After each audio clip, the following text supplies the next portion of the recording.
Are you in your 30s? You got a pretty good lifestyle and you're running your own business. What we know is there's a lot of people out there making good money from their businesses, living great lifestyles, but what about the future? What's going to happen in 10 years when the kids go off to school? What's going to happen in 10 years when the costs come along for the senior schooling for the kids, the university costs, or even further down the track, what's going to happen in relation to your retirement? So here's some strategies you can put in place today to improve the future without impacting your lifestyle too much. Number one, if you're running a business and not paying yourself superannuation, you need to change that straight away. Set up a direct debit every month for an amount to go from your business to your super.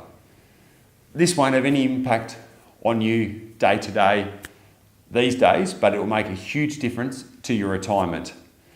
How do you know how much? Work out what someone in your role would get paid as a wage, and as a bare minimum, transfer 9.5% of that amount into super every year.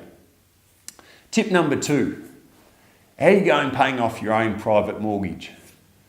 You might be living a great lifestyle, but if you're just going to pay a loan off over 30 years, you're going to be paying the bank an awful lot in interest and missing out on a lot of money that you could have in your bank in future years.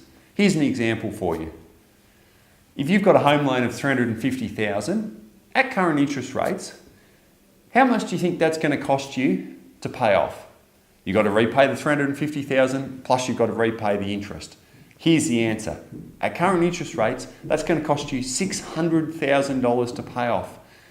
$250,000 of interest you're going to pay on that home loan if you pay it over 30 years. So how do you fix that? Simple.